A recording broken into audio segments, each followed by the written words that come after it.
மற்ற கட்சிகள்லாம் இப்ப கூட்டணி பேசிக்கிட்டு இருக்காங்க, வேட்பாளரை தேர்வு பண்ண விருப்ப மனு வாங்கிட்டு இருக்காங்க. நம்ம வந்து வேட்பாளரோட கலந்து ஆலோசனை எப்படி இருக்கு? மற்ற கட்சிகள் அவர்களுடைய வேலை என்ன, அவங்க செயல் திட்டம் என்னன்னு நம்ம சொல்ல முடியாது. நாங்க எப்பவுமே கொஞ்சம் எளிய பிள்ளைகள், அதனால முன் தயாரிப்பு அதில் கவனமாக இருப்போம். இப்போ எங்களுக்கு 21 மாநாடு வருது. இந்த மாநாடு, அந்த மாநாட்டில் மொத்த வேட்பாளர்களையும் அறிவிக்கணும்.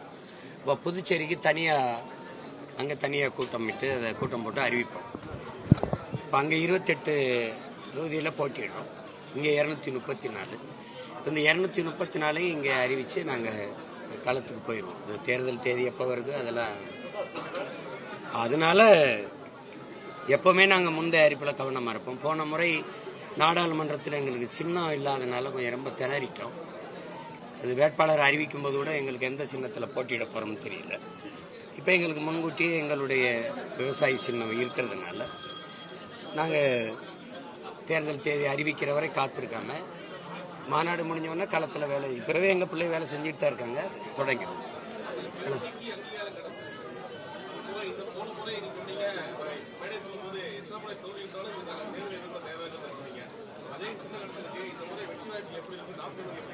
இல்லை, எல்லா கட்சிகளுமே வெற்றிங்கிற இலக்கை நோக்கி தான் போகும். மற்றவர்கள் அடைகிற வெற்றிக்கும் கொஞ்சம் அமைதியா இருக்கணும், கொஞ்சம் அமைதியா இருக்கணும். மற்ற கட்சிகள் அடைகிற வெற்றிக்கும் தேர்தல் வெற்றிக்கும் நாங்கள் அடைகிற தேர்தல் வெற்றிக்கும் நிறைய வேறுபாடு இருக்கு. அவங்களுக்கு வழக்கமான ஒரு தேர்தல், அவர்களுக்கு வெற்றி என்பது உங்களுக்கு தெரியும், வாங்கிக்கிடுவாங்க. நாங்கள் வரலாற்று பெரும் மாறுதலுக்காக நிற்கிறோம். எத்தனையோ தேர்தல் வந்திருக்கு, எந்த மாறுதலும் அல்ல, என் இன மக்களுக்கு ஒரு ஆறுதலும் இல்லை. அதனால இந்த முற்றுமுழுதான் இந்த நிலத்தில் இருக்கிற இதுவரை இருக்கிற இந்த அரசியல் இருக்கு இல்லையா, இதை மாற்றி இதை தகர்த்து வேற ஒரு அரசியலை கட்டமைக்கணும்னு நினைக்கிறோம். நீங்க ஆள் மாற்றி ஆட்சியை மாற்றி வச்சு இங்க பயன் இல்லை. ஆட்சி முறையை மாற்றணும். உங்களுக்கு ஆட்சி முறை மாற்றம் உங்களுக்கு வரணும். அந்த ஆட்சி முறையை மாற்ற நிக்கிறதுனால தான் நாங்க அடிப்படை அமைப்பு அரசியல் மாற்றம்ங்கிற முழக்கத்தை முன்வச்சு, அந்த நோக்கத்தை முன்வச்சு இந்த களத்தை தயார் செய்து அது களத்தில் நிற்கிறோம். இது இதுவரை இந்த நிலத்தில் நிகழாத ஒரு இது. இங்க பன்னெடுங்காலமா கட்சி அரசியல், தேர்தல் அரசியல் இருக்கு, மக்கள் அரசியல் இல்லை. விளம்பர அரசியல், செய்தி அரசியல் இருக்கு, சேவை அரசியல், செயல் அரசியல் இல்லை. எப்படியாவது எங்களை ஆளணும்னு நினைக்கிறாங்க. நாங்க எப்படியாவது என் இன மக்கள் வாழணும்னு நினைக்கிறோம். எப்படியாவது என் மக்களை ஏமாத்தணும்னு நினைக்கிறாங்க. நான் இந்த நிலையை எப்படியாவது மாத்தணும்னு நினைக்கிறேன். இது ரெண்டுக்கும் வேறுபாடு இருக்கு. அவர்கள் திராவிடருங்கிறாங்க, நாங்க தமிழர்கள்ங்கிறோம். அவங்க இந்தியருங்கிறாங்க, இல்ல நாங்க தமிழர்கள் இந்திய நாட்டின் குடிமக்கள்ங்கிறோம். இதுக்கு கோட்பாட்டு அளவில் நிறைய நாங்க தள்ளி நிற்கிறோம். அதனாலதான் இது யாரோடு இணையாம தனித்துவமா போட்டி போட காரணம் இதுதான். இந்த தாயின் மாரில் கறந்த பால் போல கரைபடியாம நிக்கணும்னு நினைக்கிறோம். அப்ப சீட்டுக்கு நோட்டுக்கும் பேரம் பேசி போய் கூடுறது ஒரு கூட்டணின்னு பேசக்கூடாது. சீட்டணி நோட்டணின்னு தான் பேசணும். கூட்டம் அரசியல் ஆகாது, கொள்கை தான் அரசியல். இப்ப நீங்க அண்ணல் காந்தியடிகள் கொள்கை இல்லாத அரசியல் பாவங்கிறாங்க. எங்க தாத்தா தெய்வ திருமகன் முத்துராமலிங்க தேவர் கொள்கை இல்லாத அரசியல் வியாபாரம்ங்கிறாங்க. ரொம்ப நாளா இந்த பாவமும் இந்த வியாபாரம் தான் இங்க நடந்துகிட்டு இருக்கு. அரசியல் இல்ல. விடுதலைக்குன்னு அரசியலை செஞ்சுட்டு வியாபாரத்துக்கு அரசியல் ஆக்கி வச்சிருக்காங்க.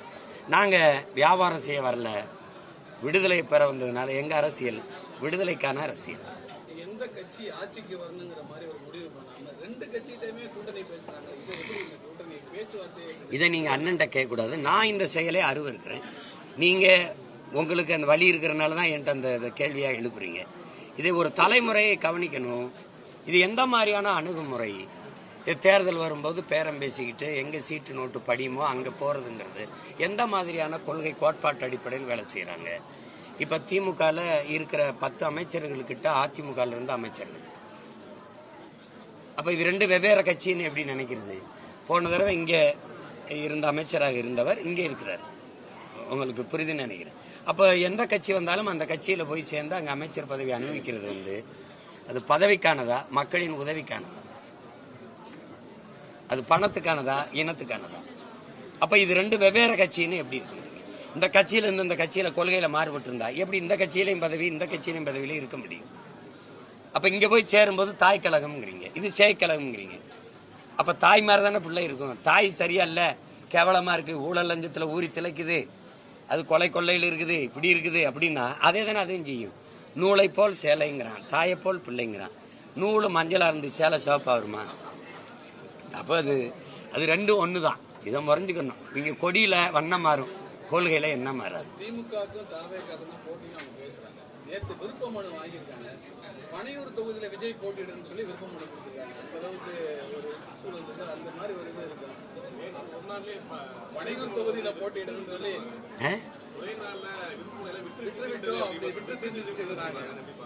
இது ஒரு அனுபவம் இல்லைங்கிறது சின்ன பிள்ளை அவங்களுக்கு தெரியல. இது வந்து வியாபாரம் இல்லைல்ல, ஏதோ விற்பனை பண்ற மாதிரி நினைச்சிட்டு இருக்காங்க. பனையூர் ஒரு தொகுதி இல்லைங்கிறது பிள்ளைகளுக்கு தெரியல. அது போக போக கற்றுக்குறாங்க. பேசும்போது திமுகவுக்கும் தாவேக்காக்கும் தான் நேரடி களத்துல போட்டின்னு பேசுறாங்க. அப்படின்னா நாட்டை யாரு அதிகமா நாசப்படுத்துறது, இது கொடுமைப்படுத்தி அழிக்கிறது அப்படிங்கிறது கொள்கை அடிப்படையில் தான் மோதல்கள், சித்தாந்த அடிப்படையில் தான் போட்டிகள். அப்படி அவங்க சொல்றது இந்த மும்முனை போட்டி, 3 கட்சிக்கும் போட்டி அப்படின்னு. நாங்க சொல்றோம் எங்களுக்கு எங்குமே போட்டி கிடையாது. நாங்க உலகத்திற்கு பொதுமையான அரசியலை வைக்கிறோம். புவி வெப்பமாகுது, அதை தடுக்கணுங்கிறது ஒரு இனத்துக்கோ ஒரு மாநிலத்திற்கோ ஒரு நாட்டுக்கோ இல்லை, உலகத்துக்கு. பருவநிலை மாறுது, காலநிலை மாறுது. காலநிலை மாற்றத்தால் பெரும் பாதிப்பு ஏற்படுது. 50 விழுக்காடு மக்களுக்கு உடல்ல பாதிப்பு ஏற்படுது. இங்க மருத்துவர் இருக்காங்க. இப்போ அப்படி வரும்போது இப்போ நாங்கள் வந்து 800 கோடி மக்களுக்கு 100 கோடி மக்கள் தான் குடிநீர் இருக்கு, கொஞ்சம் சேமிக்கணும் அப்படின்னு நினைக்கிறோம். நீங்க விற்கணும்னு நினைக்கிறீங்க, நான் சேமிக்கணும்னு நினைக்கிறேன். அப்ப இப்ப வந்து திடீர்னு ஒரு அறிவிப்பு வருது, நிலம் வந்து நீரற்றதா மாறிடுச்சுங்கிறீங்க. எங்க அப்பா வந்து நம்மால் வந்து இன்னைக்கு பிறக்கிற ஒரு குழந்தைக்கு 25 ஆண்டுகள் கழித்து பூமியில வாழ இடம் இருக்காது. அப்படி இல்லை என்றால் வாழ்வதற்கான இடமா பூமி இருக்காது. இது 2ல் 1 நடக்குன்றாங்க. ஆனா அண்மையில ஐநாவில் வந்து 200 நாடுகளின் ஆய்வறிஞர்கள், சூழியல் ஆய்வறிஞர்கள் ஒரு அறிக்கையை தாக்கல் செய்யறாங்க. அந்த அறிக்கையை முன்வைக்கும் போது அதுல 12 ஆண்டுகளுக்கு தான் பூமியில் வாழ்நாள் இருக்குது. அதுக்குள்ள அதை காப்பாத்திக்கலைன்னா நம்ம எல்லாரும் சேர்ந்து அழிய வேண்டியதான்ட்டு போறான். அதை பேசும்போது எல்லாரும் கைதட்டினா ஆச்சரியப்பட்டோம். ஐயோ சரி பண்ணுமா அப்படின்னு நினைச்சான். அவவே நாட்டுக்கு போய் துருவி தெரிஞ்சுட்டு போயிட்டான். ஒருத்தரும் கவலைப்படல. எழுதுன எங்க ஐயா கி வெங்கட்ராமனும் படிச்ச பிள்ளைகள் நாங்களும் தான் பதறிக்கிட்டு இருக்கோம். அதனால நாங்க வந்து ஒரு ஓரத்துல, ஒரு நிலத்துல, ஒரு மாநிலத்தின், ஒரு இனத்தின் பிள்ளைகளை எடுத்து வச்சாலும் உலக பொதுமைக்கான அரசியல் எடுத்து வைக்கிறேன். ஏன்னா தமிழன் தான் அதை பேச முடியும்.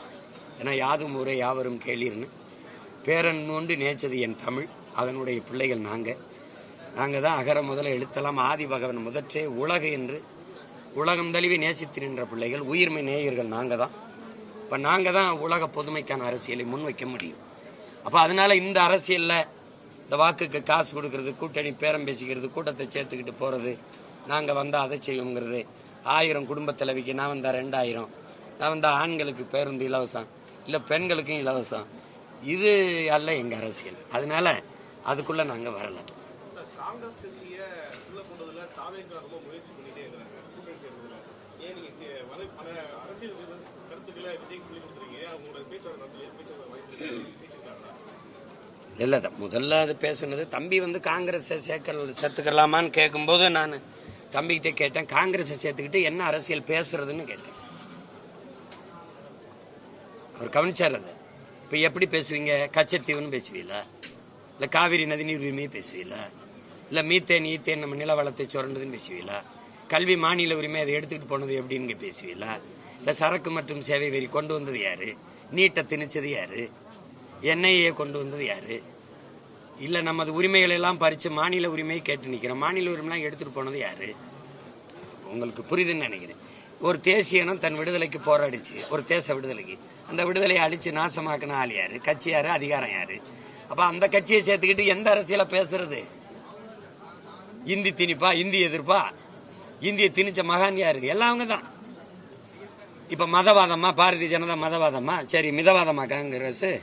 இடிச்சது யாரு? பாபர் மசூதிய RSS பிஜேபி இடிக்க அனுமதிச்சது யாரு? கொலை செய்யறவனை விட அவன் குத்துறதுக்கு வசதியா என்ன பிடிச்சுக்கிட்டு நின்னான் பாரு, அவன் தான் பெருங்கொடுங்கொலை. அப்படி இடிக்க அனுமதிச்சது யாரு? காங்கிரஸ். அப்புறம் என்ன பேசுறது சொல்லுங்க? விடுதலை பெற்ற இந்தியாவை 1/2 நூற்றாண்டுகள் ஆண்ட கட்சி இது, ஆட்சி இது. இந்த நாடு மீள முடியாத ஏழ்மை வறுமையிலையும் ஊழல் லஞ்சத்திலையும் ஊறி திளைக்குது. அதுக்கு காரணம் யாரு? 196 லட்சம் கோடி கடனை தொடுது. இதுக்கு யாரு பொறுப்பேற்கணும்? கடன் வளர்ச்சியே ஒரு நாட்டின் வளர்ச்சி. ஜிடிபி ஏறுது, எங்கிட்டு ஏறுது? நாட்டின் வளர்ச்சின்னு கடன் வளர்ச்சியை கட்டமைக்கிறீங்க நீங்க. எல்லாவற்றையும் தனியாருக்கு தாரை வார்த்து கொடுத்து, தனியார் மயம், தாராளமயம், உலகமயம், இந்த பொருளாதார கொள்கையை ஏற்றுக்கொண்ட கட்சிகள் இது 2 கட்சியும் தானே. அறிவை வளர்க்கும் கல்வி தனியார், உயிரை காக்கும் மருத்துவம் தனியார், குடிநீர் விநியோகம் தனியார், போக்குவரத்து தனியார், வானூர்தி நிலையம் நடத்துறது தனியார், விண்ணூர்தி நிலையம் தனியார். எல்லாம் தனியார்னா அரசின் வேலை என்னன்னு ஒரு கேள்வி இருக்கு. அதை யாரை பார்த்து கேட்கறது? நான் சொல்றது புரியுதா? அதனால அது தம்பி அதை நினைக்கிறாரு. எனக்கு எங்களுக்கு காங்கிரஸ், இந்திய கட்சிகள், திராவிட கட்சிகளோட தேர்தல் உடன்பாடு இல்லை. இதுக்கு மாற்றாதான் நாங்கள் இந்த நிலத்தில் இந்த அரசியலை கட்டி எழுப்புறோம். ஏன்னா நாங்கள் தமிழ் தேயர்கள், தமிழர்கள். என் நிலத்தின் வளத்தை காக்க, என் மண்ணை மக்களை காக்க, என் மொழி இனத்தை காக்க, அதன் கலை இலக்கிய பண்பாட்டை காக்க, வரலாற்றை காக்க, என் மக்களுக்கு ஒரு பாதுகாப்பான வாழ்வு, இதுக்கெல்லாம் ஒரு அரசியல் இருக்கு. அது நாங்க செஞ்சாதான் சரியா இருக்கு.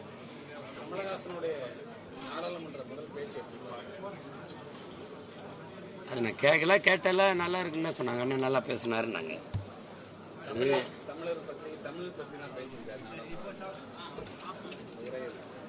அண்ணன் தமிழர், தமிழ் மீது பற்று கொண்டவர் தானே. அதனால பேசத்தானே செய்வார்.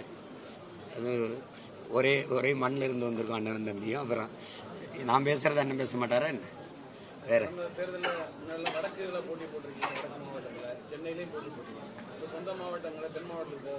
விளையாட்டு வீரனுக்கு முதல்ல இறங்கினா, 3வது இறங்கினா, 4வது இறங்கினா, தெற்கென்ன வடக்கென்ன, போர் வீரனுக்கு எங்கேயும் போறதுதான். இந்த இடத்துல நீங்க எங்க நீங்க எல்லாம் விரும்புறீங்களோ அங்க போட்டிடுவோம். என்னங்கய்யா, ஒரு 10 நாள் பொறுப்பா?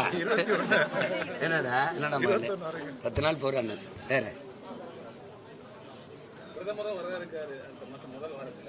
பட்ஜெட் பத்தி ஒரு நிதி இல்லைன்னு திமுக கூட்டணி கட்சி 12ஆம் தேதி ஆர்ப்பாட்டத்தை அறிவிச்சிருக்காங்க. சரிதான். இது இந்த நிதிநிலை அறிக்கையை நான் ஏற்கல. அதை கண்டிச்சு அறிக்கையெல்லாம் கொடுத்துருக்கேன். தெரியுது. இந்த எப்பவுமே நம்மளுடைய நாட்டின் நிதிநிலை அறிக்கை முதலாளிகளுடைய வாழ்வாதாரத்துக்கும் வளர்ச்சி பெருக்கத்துக்கும் தான் உதவும். அடித்தட்டு மக்கள், உழைக்கும் மக்களுக்கு இருக்காது. அதை பற்றி அவர்கள் கவலைப்பட மாட்டார்கள். ஏன்னா இங்கே முதலாளிகளுக்கான அதிகாரம் தான் கட்டமைக்கப்படுது.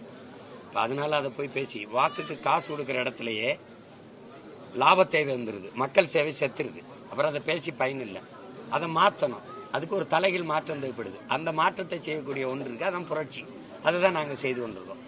அதனால அது திமுக எதிர்க்கும், அதிமுக ஆதரிக்கும். ஏன்னா இது கூட்டணி வச்சிருக்கு, அது கூட்டணி வைக்கல. உங்களுக்கு சரிக்காது, உண்மை தானே. அதிமுக ஆதரிக்குதா இல்லையா அந்த நிதிநிலை அறிக்கையை? அப்புறம்